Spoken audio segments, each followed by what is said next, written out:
¿Alguna vez te has parado frente a todas las personas que amas, llevando el vestido de tus sueños, solo para ver cómo tu mundo entero colapsa en un solo instante? ¿Alguna vez has sentido tu corazón romperse físicamente mientras extraños te observaban? Algunos con lástima, otros con curiosidad morbosa. Yo sí, y lo que sucedió después cambió todo sobre quién soy hoy. Mi nombre ya no importa, porque la mujer que estaba en ese altar hace 3 años ya no existe. Pero déjame contarte sobre la mujer en la que me convertí después de que él intentó destruirme frente a todos los que importaban. Esta es mi historia, cruda y sin filtros, sobre traición, devastación y la feroz determinación que necesité para levantarme de las cenizas de la humillación pública. Comparto esto porque tal vez estés pasando por algo similar. Tal vez alguien te destrozó y te hizo sentir que no eras nada. Tal vez estés en tu propia encrucijada preguntándote si alguna vez volverás a sentirte completa. Quiero que sepas que sí lo harás, pero el camino no es fácil y requiere que caves más profundo de lo que jamás pensaste posible. Cuando caminé por ese pasillo en lo que se suponía que sería el día más feliz de mi vida, no tenía ni idea de que en menos de 30 minutos estaría corriendo fuera de esa iglesia, con el rímel corriendo por mi cara, mi vestido blanco arrastrándose detrás de mí como un fantasma de sueños rotos. No sabía que el hombre esperándome en el altar, el hombre al que había amado durante 5 años, el hombre que me había sostenido durante la muerte de mi padre y celebrado cada hito conmigo, había estado viviendo una doble vida que explotaría de la manera más espectacular y cruel imaginable. Las flores eran perfectas, rosas blancas y peonías, exactamente lo que había soñado desde que era una niña pequeña jugando a la novia con las viejas cortinas de mi madre cubriéndome la cabeza. La iglesia estaba llena con 200 personas, nuestras familias, nuestros amigos, colegas, todos los que habían visto desarrollarse nuestra historia de amor y creían en nuestro para siempre. La música del órgano se elevó, y recuerdo pensar que este era el momento, mi momento, donde mi vida real comenzaba. Mi madre apretó mi mano mientras caminaba a mi lado, y podía ver lágrimas ya formándose en sus ojos, ese tipo de lágrimas que vienen de pura alegría, y el conocimiento agridulce de que su bebé estaba comenzando un nuevo capítulo. Capté destellos de rostros mientras avanzaba por ese pasillo, rostros sonrientes, algunos llorando, algunos radiantes de felicidad, y me sentí como la mujer más afortunada del mundo. Mi mejor amiga Sara estaba de pie como mi dama de honor, y estaba llorando abiertamente, secándose los ojos con el pañuelo que le había dado específicamente para este momento. Todo era perfecto. Absolutamente perfecto, hasta que dejó de serlo. Llegué al altar y miré a sus ojos, esos ojos verdes en los que había mirado innumerables veces, y por solo una fracción de segundo, vi algo que hizo que mi estómago se contrajera. No era amor, no era alegría, no era nerviosismo. Era algo frío, algo distante, algo que susurraba peligro, pero empujé ese sentimiento hacia abajo porque este era el día de mi boda, y nada iba a arruinarlo. El pastor comenzó a hablar, su voz cálida y familiar, hablando sobre el amor y el compromiso y el vínculo sagrado del matrimonio. Apenas escuché las palabras porque estaba perdida en el momento, perdida en lo que pensé que era la culminación de todo lo que siempre había querido. Luego llegó la parte donde el pastor pregunta si alguien se opone al matrimonio, y recuerdo que realmente sonreí porque pensé que era una tradición tan anticuada, algo que nunca sucede en la vida real. Pero luego escuché movimiento, sillas raspando contra el suelo, y me volteé, todavía sonriendo, pensando que tal vez alguien estaba incómodo o necesitaba salir. Lo que vi, en cambio, hizo que mi sangre se convirtiera en hielo. Una mujer se puso de pie, y estaba embarazada, visiblemente embarazada, tal vez de 6 o 7 meses, y estaba mirando directamente a mi prometido con lágrimas corriendo por su rostro. La iglesia cayó en un silencio completo. Ese tipo de silencio pesado y sofocante que presiona contra tus oídos y te hace sentir como si estuvieras bajo el agua. Lo miré, esperando que la confusión cruzara su rostro, esperando que estuviera tan sorprendido como yo. Pero en cambio, su rostro se quedó sin color y su mandíbula se tensó de una manera que nunca había visto antes. La mujer embarazada habló, su voz temblando pero lo suficientemente clara para que todos escucharan, y dijo palabras que todavía puedo escuchar resonando en mis pesadillas. Dijo que estaba esperando a su hijo, que habían estado juntos durante 2 años, que él había prometido dejarme pero nunca lo hizo, que no podía quedarse callada más porque lo amaba, y su bebé merecía un padre que no estuviera viviendo una mentira. La iglesia estalló en caos, jadeos y exclamaciones llenando el aire, personas poniéndose de pie, la mano de mi madre volando a su boca, Sara corriendo hacia mí, pero yo estaba congelada, completamente congelada, mirando al hombre que pensé que conocía, viéndolo mirar entre esta mujer embarazada y yo con una expresión que lo confirmaba todo. No lo negó, no se veía confundido o indignado o defensivo de la manera en que lo haría una persona inocente, simplemente se quedó ahí parado, y en ese momento, su silencio fue la confesión más ruidosa que jamás había escuchado. Sentí que mis piernas comenzaron a temblar, y el mundo comenzó a girar a mi alrededor. Las hermosas flores y decoraciones y rostros se difuminaron juntos, en un caleidoscopio nauseabundo de mi peor pesadilla haciéndose realidad. Alguien, creo que fue Sara, agarró mi brazo para estabilizarme, pero no podía concentrarme en nada excepto en el hecho de que toda mi vida acababa de ser revelada como una mentira, que el hombre que amaba había estado viviendo una vida secreta con otra mujer, que había un bebé involucrado, un niño inocente que estaría conectado para siempre a este momento de devastación. Quería gritar, quería correr, quería desaparecer en el suelo y no existir nunca más, pero también sentí esta extraña parálisis, como si mi cuerpo se hubiera apagado para protegerme del impacto completo de lo que estaba sucediendo. Mi madre se apresuró hacia adelante, su rostro una mezcla de rabia e instinto protector, y se posicionó entre él y yo, exigiendo saber si era verdad, su voz cortando el caos con la feroz autoridad que solo una madre puede poseer. Él finalmente habló, y su voz apenas estaba por encima de un susurro, pero lo escuché claramente porque en ese momento cada sentido que tenía estaba hiperdespierto e hipersensible. Dijo que sí, que era verdad, y esas 3 palabras destruyeron 5 años de mi vida, cada recuerdo que habíamos creado juntos, cada promesa que había hecho, cada plan que habíamos construido para nuestro futuro. La iglesia estaba en un pandemonio completo ahora, gente gritando, mi futura suegra sollozando, sus padrinos luciendo absolutamente conmocionados, y en algún lugar de todo ese caos, encontré movimiento en mis piernas de nuevo. Me di la vuelta y corrí, no caminando, no procesando lentamente, sino corriendo a toda velocidad por ese pasillo en mi pesado vestido de novia, la cola enganchándose en sillas y flores.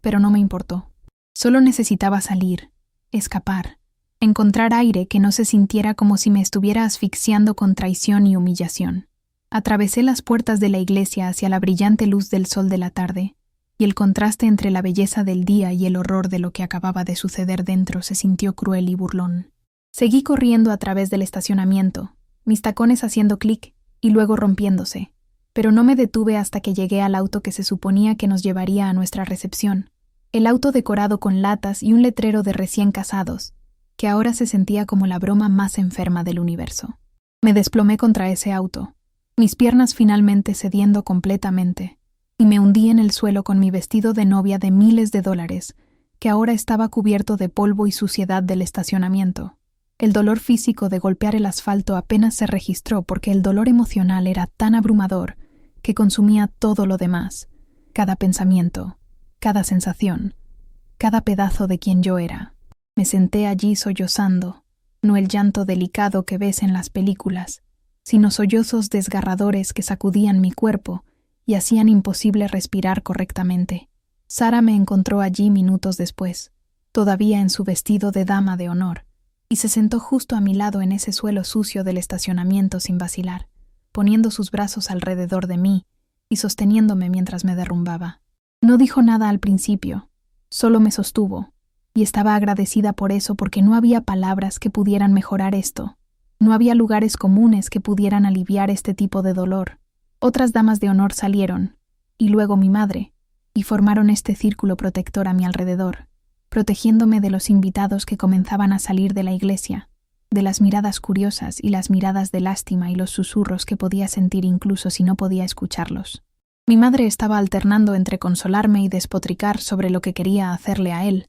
y recuerdo pensar a través de mi neblina de devastación que nunca la había visto tan enojada. Todo su cuerpo estaba temblando de furia. Alguien me trajo agua. Alguien más puso una chaqueta sobre mis hombros porque estaba temblando a pesar del día cálido. Y Sara estaba en su teléfono llamando a gente. manejando la logística que mi cerebro no podía procesar en ese momento. A través de mis lágrimas, lo vi salir de la iglesia, y la rabia que de repente inundó a través de mí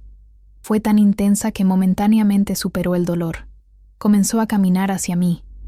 y Sara inmediatamente se puso de pie, posicionándose entre nosotros, diciéndole en términos inequívocos que necesitaba alejarse de mí. Se veía destruido, su perfecto traje de boda arrugado, su cabello despeinado, sus ojos rojos, y parte de mí quería creer que estaba genuinamente arrepentido, pero una parte más grande de mí sabía que probablemente solo lamentaba haber sido atrapado. Lamentaba que su doble vida cuidadosamente construida hubiera implosionado de una manera tan espectacular. La mujer embarazada salió después de él, y verlos juntos, incluso separados por la distancia y el caos, me enfermó físicamente. Me alejé y vomité en los arbustos, mi cuerpo rechazando todo sobre esta situación, mi hermoso desayuno de boda que apenas había podido comer esa mañana debido a la emoción volviendo junto con cualquier ilusión que tuviera sobre mi vida. Mi madre me sujetó el cabello hacia atrás, y podía escucharla llorando también, lamentándose por mí, por la hija cuyo corazón se estaba rompiendo de maneras que no podía arreglar sin importar cuánto quisiera. Las horas que siguieron fueron un borrón de movimiento y toma de decisiones de las que realmente no estaba presente. Alguien me condujo a casa, no al apartamento que compartía con él, sino a la casa de mi madre donde me había preparado esa mañana, donde mi bolsa de viaje todavía estaba con los atuendos de luna de miel que había seleccionado tan cuidadosamente, donde la energía de esperanza y alegría de solo horas antes aún persistía como un fantasma. Me senté en mi habitación de la infancia, todavía en mi vestido de novia porque no podía encontrar la energía para quitármelo, mirando las paredes cubiertas con recuerdos de una época más simple, cuando la mayor decepción amorosa que conocía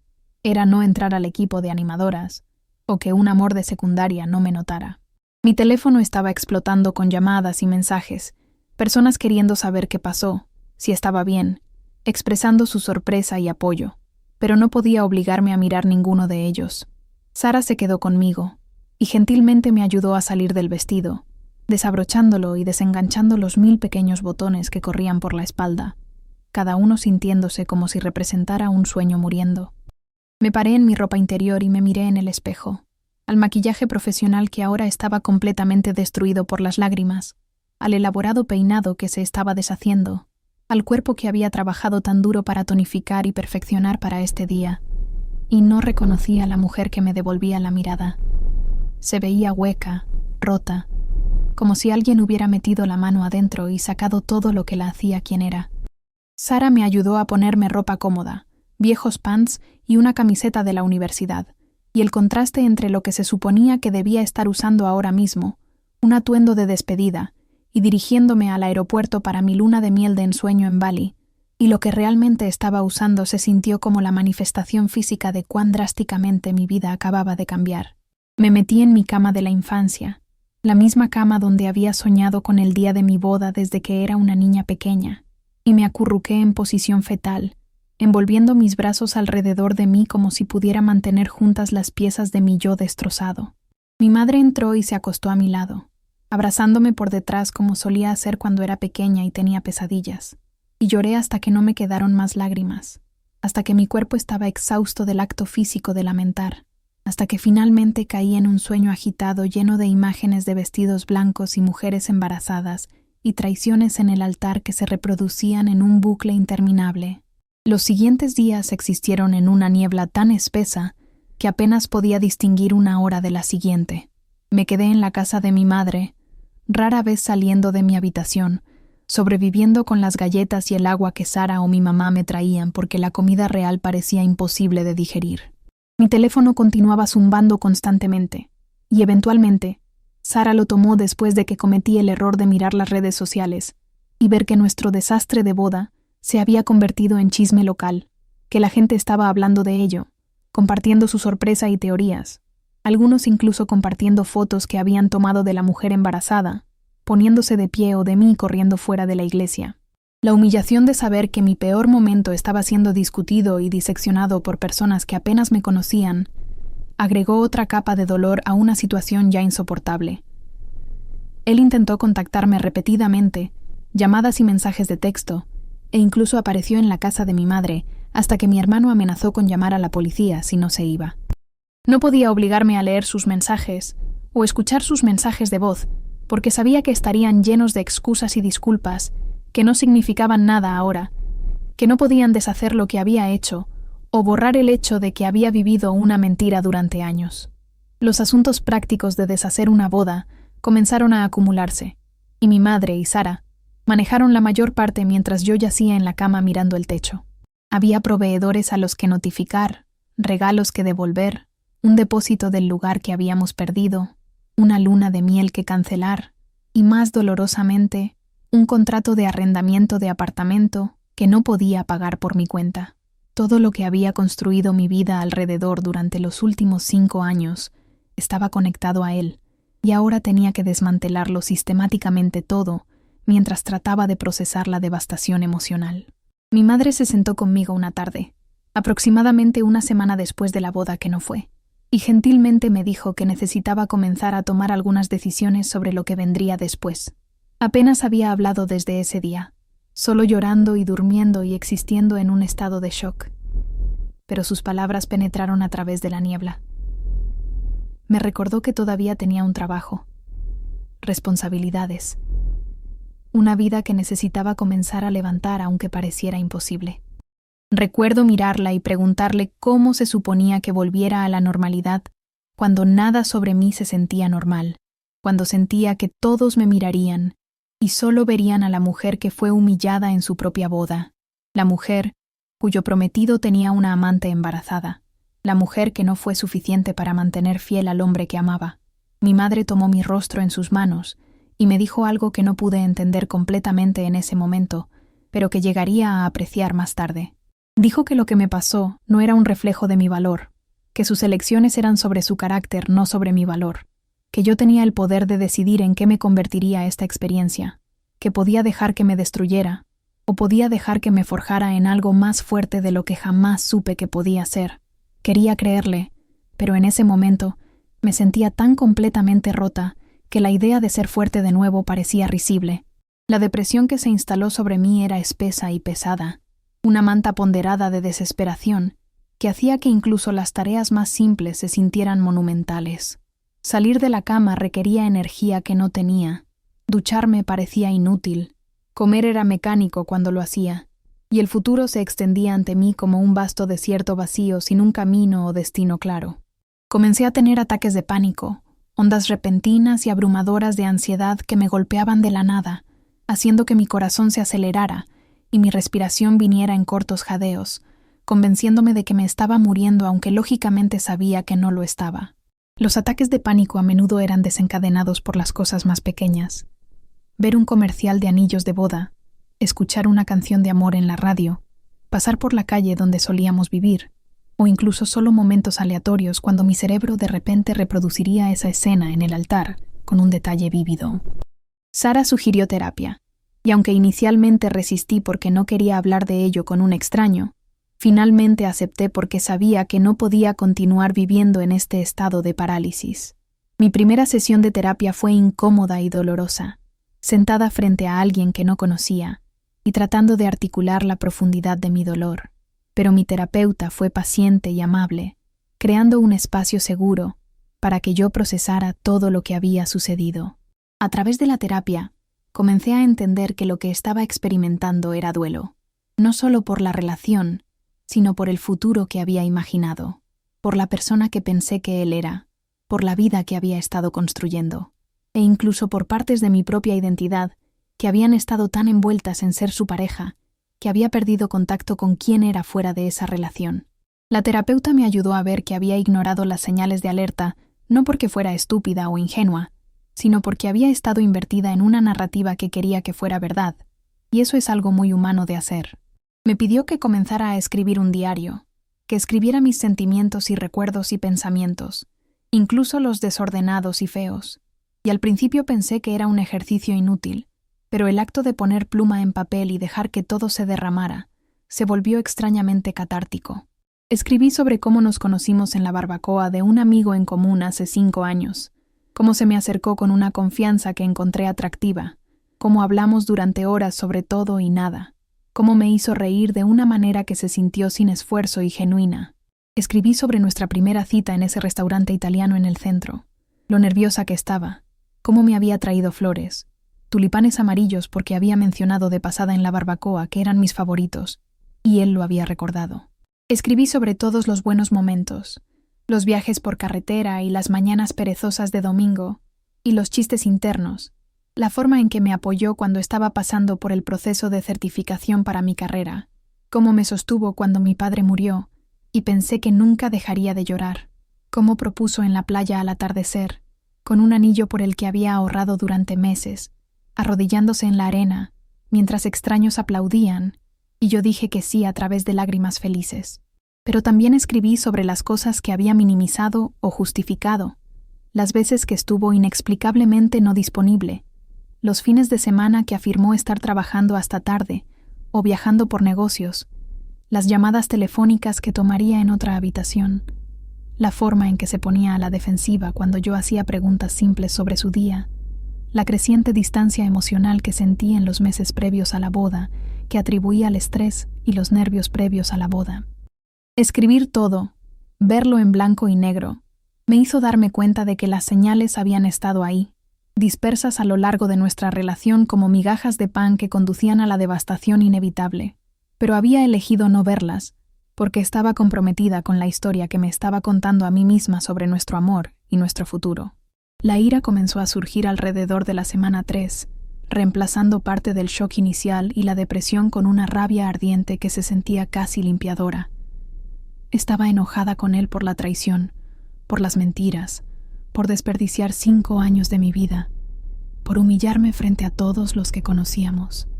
por ser tan cobarde que no podía terminar nuestra relación antes de que llegara al punto de un desastre público en nuestra boda. Estaba enojada conmigo misma por no verlo antes, por ignorar mi intuición, por estar tan enfocada en la boda y el futuro que no presté suficiente atención al presente y los cambios sutiles en su comportamiento. Incluso estaba enojada con la mujer embarazada, aunque mi terapeuta me ayudó a entender que ella también era una víctima en su red de mentiras, que él presumiblemente también la había engañado, le había hecho promesas que nunca pretendió cumplir. Construyó una realidad falsa para ella tal como lo había hecho conmigo. La ira me motivó a finalmente lidiar con los asuntos prácticos que había estado evitando. Fui a nuestro apartamento con mi hermano y Sara para apoyo, y caminar en ese espacio que había ayudado a decorar, donde habíamos vivido juntos y construido una vida, se sintió surrealista y doloroso. Todo se veía exactamente como lo habíamos dejado la mañana de la boda, mi maquillaje todavía esparcido en el mostrador del baño de prepararme, su chaqueta de traje colgada sobre la silla, recordatorios de la rutina matutina normal que habíamos pasado antes de que todo explotara.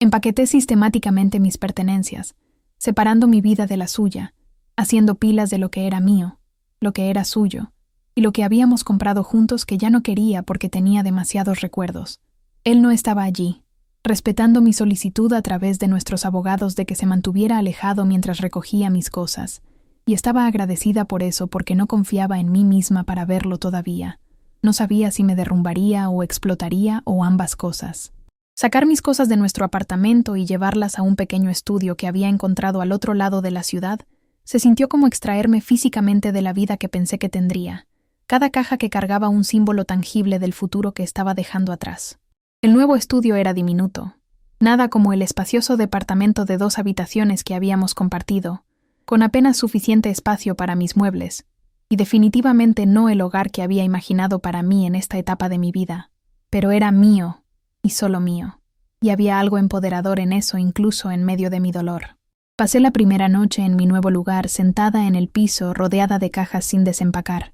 comiendo comida china para llevar directamente del contenedor, porque no podía encontrar mis platos, y sintiendo una extraña mezcla de tristeza y alivio. Tristeza por todo lo que había perdido, pero alivio de que finalmente estaba tomando acción, tomando decisiones, comenzando a avanzar incluso si no sabía a dónde iba. Regresar al trabajo después de tomar 2 semanas de licencia de emergencia fue una de las cosas más difíciles que tuve que hacer. Trabajaba en marketing en una empresa de tamaño medio, y aunque mis colegas habían sido solidarios desde la distancia, enviando tarjetas y mensajes, Sabía que volver a caminar en esa oficina significaba enfrentar a personas que sabían lo que pasó, que probablemente habían hablado de ello, que me mirarían de manera diferente ahora.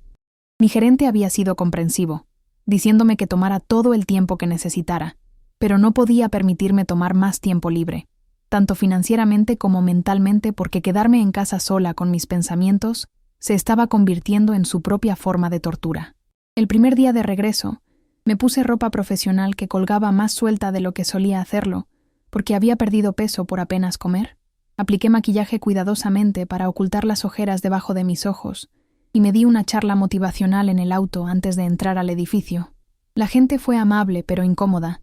sin saber qué decir, ofreciendo sonrisas comprensivas y preguntas suaves sobre cómo estaba, que respondí con respuestas practicadas sobre tomar las cosas un día a la vez.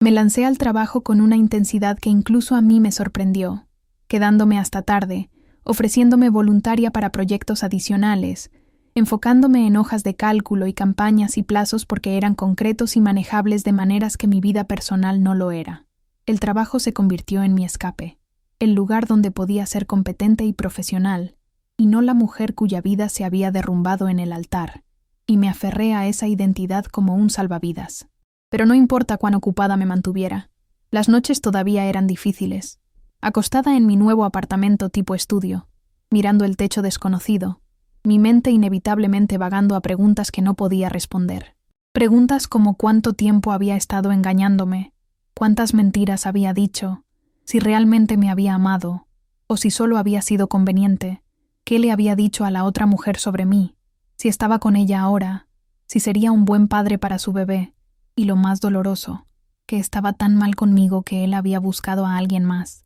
Mi terapeuta seguía recordándome que su infidelidad no era sobre que yo fuera insuficiente, que los tramposos engañan debido a sus propios problemas y defectos de carácter, pero es difícil no internalizar la traición y preguntarse qué podrías haber hecho de manera diferente para prevenirlo. Comencé una nueva rutina de autocuidado, que al principio se sintió forzada, pero gradualmente se volvió más natural. Me uní a un gimnasio y descubrí que agotarme físicamente ayudaba a silenciar los pensamientos ansiosos que constantemente circulaban en mi cabeza. Comencé a comer adecuadamente de nuevo, cocinando comidas simples en mi pequeña cocina, nutriendo mi cuerpo incluso cuando realmente no me importaba, porque sabía que la salud física estaba conectada a la salud mental. Reconecté con amigos que había descuidado durante mi relación, dándome cuenta de que había dejado que varias amistades importantes se desvanecieran porque había estado tan enfocada en mi vida con él, y esos amigos me recibieron de vuelta sin juzgarme,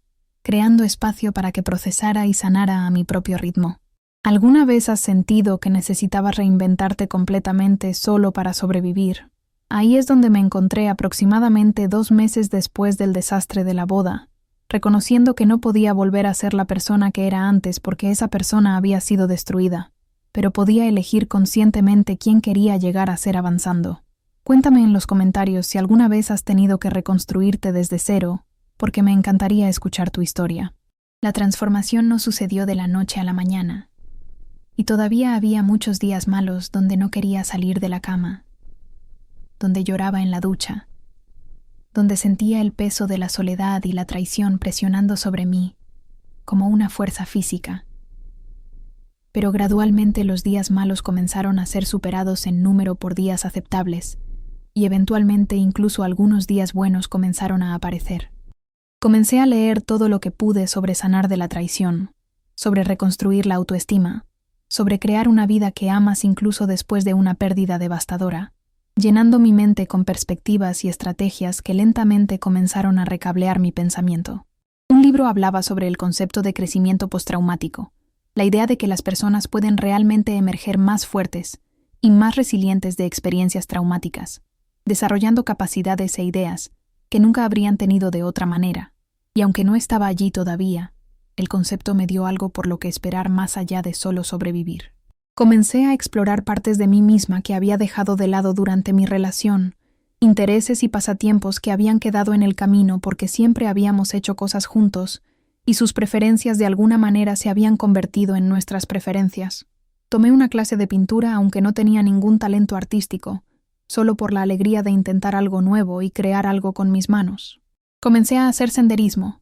descubriendo senderos alrededor de la ciudad que nunca había explorado, encontrando paz en la naturaleza y el ritmo de poner un pie delante del otro, el acto físico de escalar reflejando la escalada mental y emocional que estaba haciendo todos los días. Viajé sola por primera vez en años, tomando un viaje de fin de semana a un pueblo de playa a unas horas de distancia, y sentarme en esa playa viendo el atardecer sola se sintió tanto solitario como liberador, un recordatorio de que podía crear experiencias significativas sin necesitar a alguien más para validarlas. Alrededor del mes 4, algo cambió dentro de mí. El ruido de fondo constante de desamor todavía estaba ahí, pero se había silenciado lo suficiente como para que pudiera concentrarme en otras cosas. Pudiera tener conversaciones que no estuvieran centradas en mi trauma. Pudiera pasar horas enteras sin pensar en lo que sucedió en ese altar. Estaba comenzando a reclamar pedazos de mí misma, descubriendo que debajo de todo el dolor y la humillación había un núcleo de fuerza que siempre había estado ahí, pero nunca había sido probado así. Mi terapeuta señaló el progreso que había hecho, notando que estaba durmiendo mejor, comprometiéndome más con la vida, estableciendo y alcanzando pequeñas metas, y aunque todavía tenía momentos de retroceso, la trayectoria general era ascendente. Pero todavía había una cosa que me corroía, un asunto pendiente que no podía dejar ir, y era el hecho de que nunca llegué a confrontarlo, nunca llegué a hacer las preguntas que me atormentaban, nunca llegué a decirle cuánto me había destruido, y también cuánto más fuerte me estaba volviendo a pesar de sus mejores esfuerzos por romperme. Él había intentado comunicarse varias veces en esos primeros meses, mensajes que eliminé sin leer, llamadas que envié al correo de voz, incluso una carta que mi madre había interceptado y me preguntó si quería que la tirara sin leerla, y dije que sí porque no estaba lista. Pero ahora, acercándome a la marca de los 6 meses, me di cuenta de que necesitaba un cierre, no el tipo de cierre donde él se disculpaba y lo arreglaba todo porque eso era imposible, sino el tipo donde llegaba a decir lo mío, donde llegaba a mirarlo a los ojos y dejarle ver que no me había destruido aunque lo intentó, donde recuperaba mi poder al negarme a permanecer como víctima de sus elecciones. Hablé de ello en terapia durante varias semanas, examinando mis motivaciones, asegurándome de que lo estaba haciendo por las razones correctas, y no porque secretamente esperaba una reconciliación o explicación que de alguna manera tendría sentido de lo que no tiene sentido. Mi terapeuta me ayudó a prepararme, haciendo un juego de roles de conversaciones difíciles, identificando lo que necesitaba decir y qué respuestas podría obtener, recordándome que no podía controlar lo que él diría, pero podía controlar cómo me presentaba y qué elegía llevarme de la interacción. Me comuniqué a través de su mejor amigo, alguien que había sido padrino de boda y que me había enviado una disculpa sincera por no saber lo que estaba pasando, preguntando si podíamos reunirnos para hablar. Aceptó casi inmediatamente, sugiriendo un lugar neutral, y acordamos una cafetería al otro lado de la ciudad donde ninguno de los dos tenía historia o recuerdos. Los días previos a esa reunión estuvieron llenos de ansiedad y anticipación, mi mente repasando innumerables escenarios de cómo podría ir, qué podría decir él, cómo respondería yo, si sería capaz de mantener la compostura, o si me derrumbaría o explotaría. Practiqué lo que quería decir una y otra vez, escribiéndolo, revisándolo, tratando de destilar meses de dolor y crecimiento en pensamientos coherentes que comunicarían tanto mi herida como mi fuerza. La mañana de la reunión, me desperté con el corazón acelerado, esa ansiedad familiar arrastrándose, pero debajo de ella había una determinación que no había sentido en meses, una claridad sobre lo que necesitaba hacer y por qué. Me vestí cuidadosamente, eligiendo ropa que me hiciera sentir poderosa y bien puesta, no para impresionarlo, sino para armarme, para recordarme cuán lejos había llegado de esa mujer rota en el vestido de novia sollozando en un estacionamiento. Llegué a la cafetería temprano, queriendo estar asentada y fundamentada antes de que él apareciera, eligiendo una mesa en la esquina trasera donde tendríamos algo de privacidad, ordenando un té que realmente no quería solo para tener algo que hacer con mis manos. Cuando entró, sentí que todo mi cuerpo se tensaba, cada músculo apretándose en respuesta a verlo por primera vez desde ese devastador día en el altar. Se veía diferente, más delgado, con ojeras bajo sus ojos, su cabello un poco más largo de lo que solía mantenerlo, usando ropa casual que colgaba holgadamente en su estructura, y parecía nervioso mientras se acercaba a la mesa. Nos sentamos en silencio incómodo por un momento, y podía verlo luchando con dónde comenzar, abriendo la boca y cerrándola varias veces, y me di cuenta de que tenía miedo, realmente miedo de lo que podría decir o hacer, y eso me dio un sentido de poder que no esperaba sentir. Decidí tomar el control de la conversación, sin darle la oportunidad de dar forma a la narrativa con cualquier excusa o disculpa que hubiera preparado, y comencé a hablar, mi voz sorprendentemente firme a pesar de las emociones agitándose dentro de mí. Le dije que no quería sus disculpas o explicaciones porque nada de lo que pudiera decir cambiaría lo que pasó o deshacería el daño que causó, que estaba allí para decir cosas que necesitaba decir para mi propia sanación, no para absolverlo o hacerlo sentir mejor sobre sus elecciones. Lo miré directamente a los ojos y le dije cómo había destruido completamente mi sentido de confianza, no solo en él, sino en mi propio juicio. Cómo me había cuestionado todo sobre mí misma y mi valor tras su traición. Cómo me había humillado de la manera más pública posible e hizo que lo que debería haber sido el día más feliz de mi vida en una pesadilla que cargaría para siempre. Le hablé sobre la depresión y los ataques de pánico, sobre las noches que no podía dormir, sobre tener que mudarme de nuestro apartamento y empezar de nuevo sin nada, sobre enfrentar la lástima y el chisme de la gente, sobre reconstruir toda mi vida desde cero, mientras él presumiblemente seguía adelante con la otra mujer y su bebé. Intentó interrumpir varias veces, para explicar o defenderse, pero levanté mi mano y le dije firmemente que no le tocaba hablar todavía, que había tomado suficiente de mí y no iba a tomar este momento también. Vi emociones jugar en su rostro, culpa y vergüenza e incomodidad, y parte de mí se satisfizo al saber que mis palabras estaban llegando, que finalmente estaba siendo obligado a confrontar las consecuencias de sus acciones. Le dije que la peor parte ni siquiera era el engaño en sí, tan devastador como fue, sino los años de mentiras, la doble vida que había construido, la forma en que me había mirado a los ojos, y me dijo que me amaba mientras simultáneamente construía una vida completamente separada con otra persona. La enorme cantidad de engaño y compartimentalización que eso requería, y lo que eso decía sobre su carácter y su capacidad de manipulación. Le hice preguntas que había estado cargando durante meses, no porque esperara respuestas satisfactorias, sino porque necesitaba vocalizarlas, exteriorizar los pensamientos que habían estado comiéndome por dentro. Le pregunté cuánto tiempo había estado con ella, si alguna vez realmente me había amado, o si solo había sido conveniente, qué le había dicho sobre mí, si sentía algún remordimiento o solo arrepentimiento por haber sido atrapado, si entendía el nivel de devastación que había causado no solo para mí, sino para nuestras familias y amigos que habían creído en nosotros. Finalmente habló, su voz tranquila y temblorosa, admitiendo que había estado viéndola durante aproximadamente 2 años, que había comenzado como algo que se convenció a sí mismo que era inofensivo, pero que se convirtió en algo más, que había sido un cobarde que no podía descubrir cómo terminar nuestra relación, así que simplemente continuó con ambas, que le había dicho que yo era básicamente una compañera de cuarto y que nuestra relación había terminado hacía mucho tiempo, lo cual era una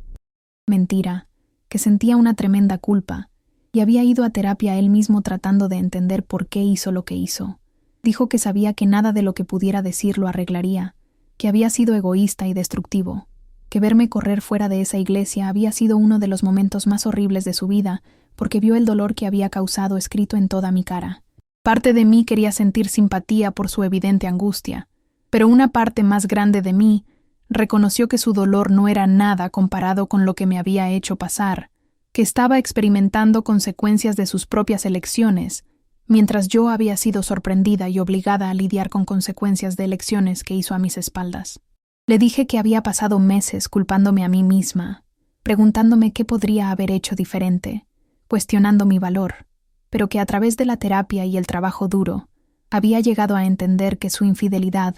era sobre sus defectos de carácter, no sobre mi insuficiencia, que no había nada malo conmigo que lo llevara a engañarme, que hizo esas elecciones debido a quién era él, no debido a quién era yo. Le dije que estaba eligiendo perdonarlo, no para su beneficio sino para el mío, porque cargar con rabia y resentimiento era agotador, y me negaba a dejar que él continuara teniendo poder sobre mi estado emocional, pero que el perdón no significaba olvidar o excusar lo que hizo, Solo significaba que me estaba liberando de la prisión de la amargura y eligiendo avanzar sin ese peso. Lo miré sentado frente a mí, este hombre que una vez había sido mi mundo entero, con quien había planeado pasar mi vida, quien pensé que conocía mejor que nadie, y me di cuenta de que no sentía el amor aplastante que alguna vez sentí, ni sentía el odio ardiente que me había consumido en esas primeras semanas. Sentía algo más cercano a la indiferencia mezclada con lástima. Lástima de que había destruido algo bueno porque era demasiado débil o demasiado dañado para ser honesto,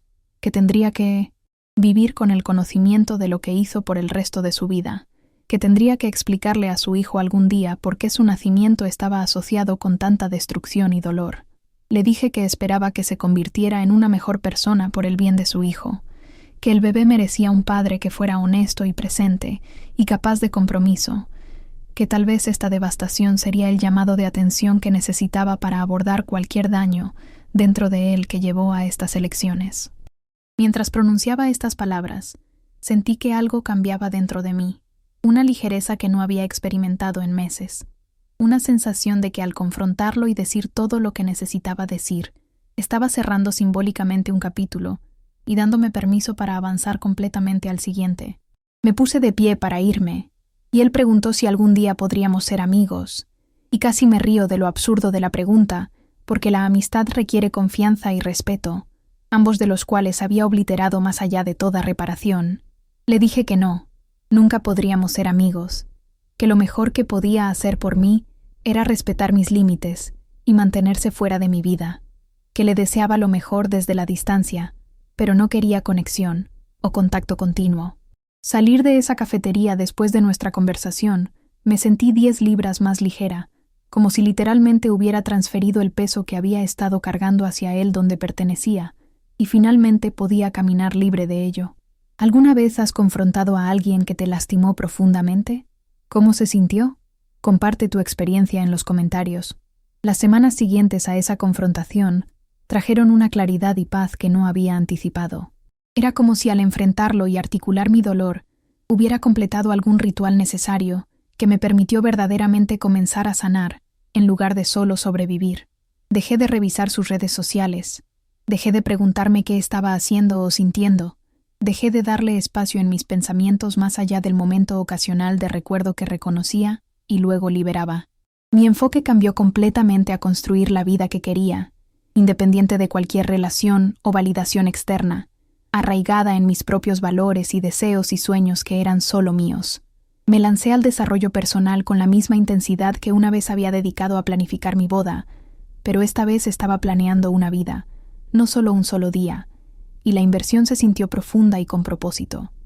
Volví a la escuela a tiempo parcial, inscribiéndome en un programa de certificación en el que siempre había estado interesada, pero que había pospuesto porque no encajaba en nuestra línea de tiempo o presupuesto, y la estimulación intelectual de aprender de nuevo se sintió como despertar una parte de mi cerebro que había estado dormida. Me ofrecí como voluntaria en un refugio para mujeres, queriendo ayudar a otras que estaban pasando por transiciones difíciles, y escuchar sus historias de abuso y supervivencia puso mi propia experiencia en perspectiva, recordándome que el dolor viene en muchas formas y que la resiliencia es una capacidad humana universal. Invertí en terapia más profundamente, trabajando no solo en sanar de la traición, sino en entender patrones en mi vida que me habían llevado a ignorar señales de alerta, a priorizar las necesidades de otros sobre las mías, a derivar demasiada de mi identidad de mi estado de relación, y esas ideas fueron incómodas pero necesarias. A través de este trabajo,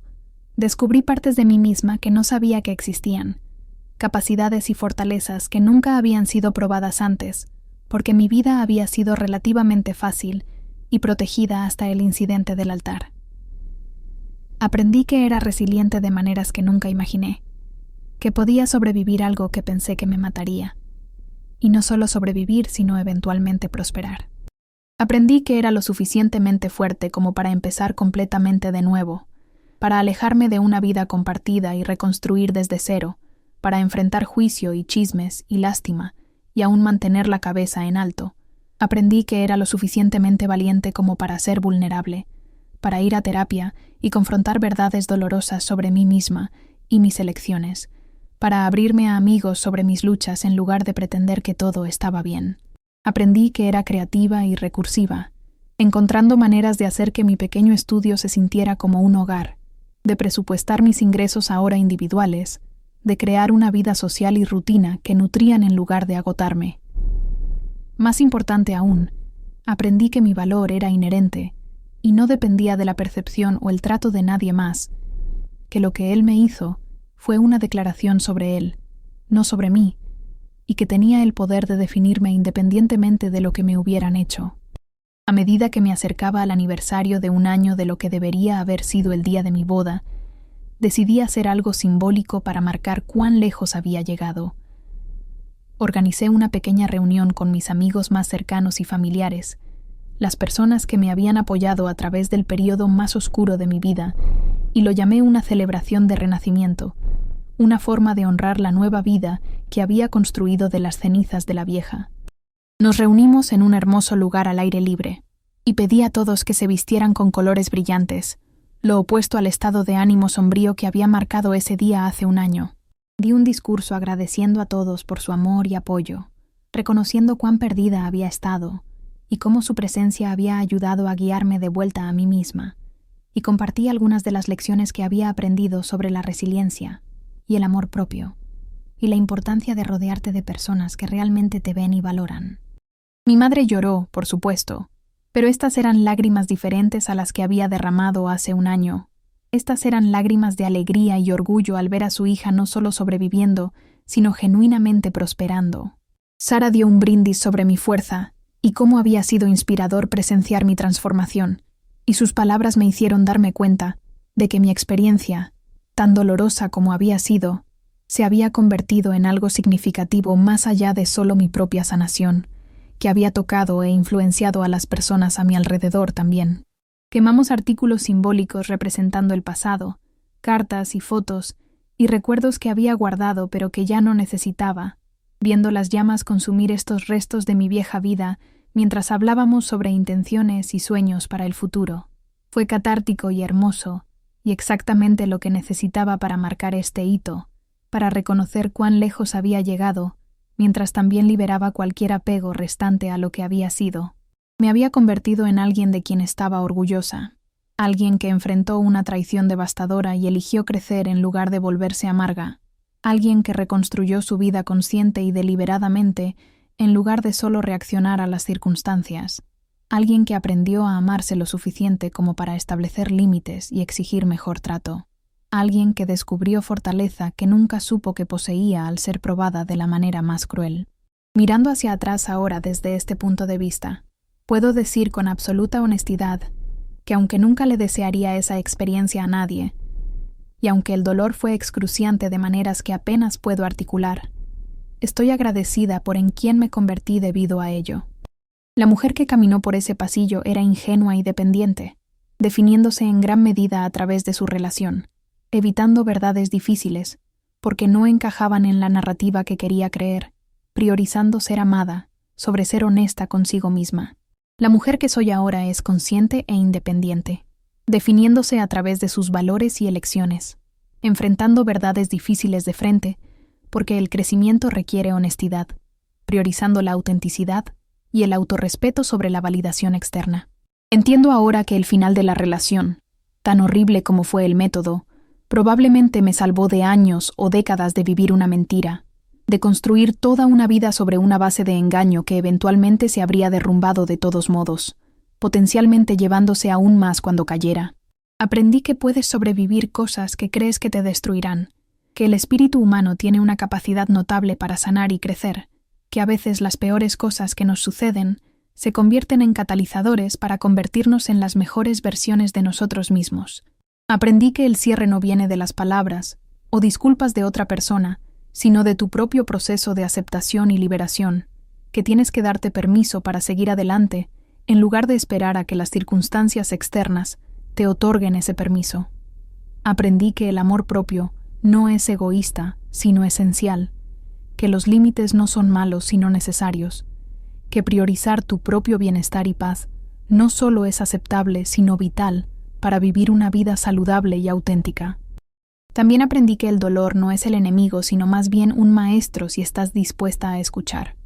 que sentarse con la incomodidad en lugar de adormecer o evitarla te permite procesar e integrar experiencias difíciles de maneras que en última instancia te hacen más fuerte y más sabia. El viaje desde ese altar hasta donde estoy hoy ha sido largo y difícil, marcado por innumerables pequeñas victorias y retrocesos ocasionales, por lágrimas y risas, por oscuridad y luz gradualmente creciente, por derrumbarme y reconstruirme, por perderme y encontrarme, por finales y nuevos comienzos. No soy la misma persona que se suponía que se casaría ese día, y lo digo de la mejor manera posible, porque esa persona necesitaba morir para que esta versión más fuerte y auténtica pudiera nacer. Si estás pasando por algo similar ahora mismo, si alguien te ha traicionado o abandonado o humillado, si estás acostada en la cama preguntándote si alguna vez te sentirás completa de nuevo, quiero que sepas que lo harás, pero requiere que hagas el trabajo, que enfrentes el dolor en lugar de huir de él, que busques apoyo en lugar de aislarte, que tomes decisiones todos los días que te muevan hacia la sanación en lugar de quedarte atascada en la victimización. No será fácil, y no será rápido, y habrá días en los que cuestiones si vale la pena, pero te prometo que del otro lado de esta experiencia devastadora hay una versión de ti que es más fuerte y más sabia, y más auténticamente tú misma de lo que jamás has sido antes. Tienes que creer que vales la pena luchar por ti, que tu vida vale la pena reconstruir, que la felicidad y la paz y el amor siguen siendo posibles incluso después de la traición y el desamor. Tienes que estar dispuesta a mirarte honestamente, a reconocer cualquier patrón o comportamiento que pueda haber contribuido a permanecer en situaciones poco saludables, no para culparte por las elecciones de otra persona, sino para empoderarte para tomar decisiones diferentes en el futuro. Tienes que darte gracia y paciencia, reconociendo que la sanación no es lineal, que habrá días buenos y malos, progreso y regresión, y todo es parte del proceso. Más importante aún, tienes que reclamar tu poder, entendiendo que si bien no puedes controlar lo que te hicieron, absolutamente puedes controlar cómo respondes, qué haces después, en quién te conviertes como resultado de estas experiencias. La confrontación con él fue un punto de inflexión, no porque me diera respuestas o cierre de él, sino porque me permitió demostrarme a mí misma que había encontrado mi voz de nuevo, que podía hablar mi verdad sin desmoronarme, que podía enfrentar a la persona que me había devastado y alejarme más fuerte en lugar de disminuida. Ese momento me enseñó que la sanación no se trata de que la otra persona cambie o entienda o se disculpe, aunque esas cosas podrían ser agradables si suceden. La sanación se trata de ti cambiando tu relación con el dolor, entendiendo lo que sucedió, aceptando lo que no se puede cambiar y eligiendo conscientemente cómo avanzarás. Se trata de recuperar tu narrativa, negándote a ser definida por lo que te hicieron, escribiendo los próximos capítulos de tu vida con intención y propósito y amor propio. Mientras me siento aquí compartiendo mi historia contigo hoy, soy genuinamente feliz. No la felicidad ingenua de antes que se construyó sobre ilusiones y dependencia, sino una felicidad fundamentada y auténtica que viene de conocerme, agradarme, construir una vida que refleja mis valores y prioridades, y rodearme de personas que genuinamente se preocupan por mi bienestar. He aprendido a estar cómoda estando sola, a disfrutar mi propia compañía, a crear alegría y significado independientemente de las relaciones románticas, mientras también permanezco abierta al amor en el futuro cuando y si viene, pero desde un lugar de plenitud en lugar de necesidad, desde un deseo de compañía en lugar de completitud, desde la fuerza en lugar de la desesperación. Entiendo ahora que lo que sucedió en ese altar, tan devastador y humillante como fue en el momento, fue en realidad un regalo disfrazado de desastre, un llamado de atención brutal, pero necesario que me obligó a confrontar patrones y creencias que no me estaban sirviendo, a desarrollar capacidades que nunca habría tenido de otra manera, a convertirme en una persona que genuinamente respeto y admiro. Estoy agradecida por la experiencia, aunque no se la desearía a nadie, y estoy orgullosa de mí misma por cómo la navegué, por elegir crecimiento sobre amargura, esperanza sobre desesperación, amor sobre odio, fuerza sobre victimización. Si mi historia resuena contigo, si has experimentado traición o humillación pública, o desamor devastador, quiero escucharte en los comentarios abajo. Cuéntame dónde estás en tu viaje, si todavía estás en la parte más oscura, o si estás comenzando a ver luz, qué estrategias o recursos te han ayudado, qué has aprendido sobre ti misma a través del proceso. Entender que no estamos solas en nuestro dolor es increíblemente poderoso, y saber que otras han caminado este camino y han salido más fuertes del otro lado puede proporcionar esperanza cuando más la necesitas. Tu historia importa, tu experiencia es válida, y tu sanación vale la pena invertir en ella. Así que por favor comparte en los comentarios y creemos una comunidad de personas que se niegan a ser destruidas por lo que intentó romperlas. Si esta historia tocó tu corazón, si te sentiste vista o entendida, o inspirada por alguna parte de lo que compartí, por favor dale like, porque ayuda a que esta historia llegue a más personas que podrían necesitar escucharla, que podrían estar pasando por su propia versión de devastación y necesitan saber que la supervivencia y la eventual prosperidad son posibles.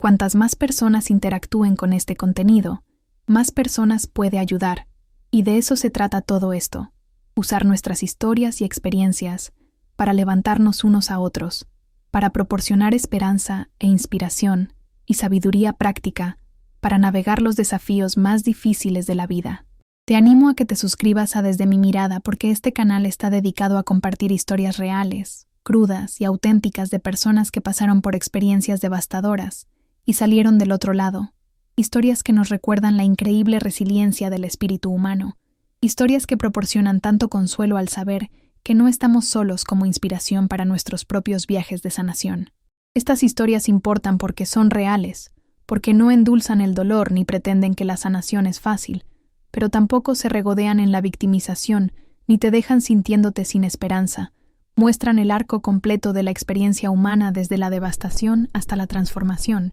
y hay un tremendo poder en presenciar ese viaje. Asegúrate de activar la campanita de notificaciones para que no te pierdas ninguna historia nueva, porque cada una ofrece ideas y perspectivas únicas que podrían ser exactamente lo que necesitas escuchar en el momento exacto, y nunca sabes qué historia será la que cambie algo dentro de ti, que te dé el coraje o la claridad o la esperanza que has estado buscando.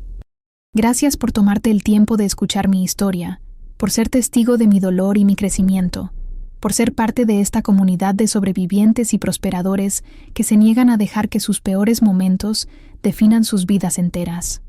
Recuerda que no importa por lo que estés pasando ahora mismo, tienes el poder de escribir el próximo capítulo de manera diferente, de elegir en quién te conviertes como resultado de tus experiencias, de transformar tu dolor en propósito y tu devastación en determinación. Eres más fuerte de lo que sabes, más resiliente de lo que crees, y digna de todo el amor y la felicidad y la paz que la vida tiene para ofrecer, independientemente de quién te haya traicionado o abandonado o lastimado en el pasado. Tu valor es inherente,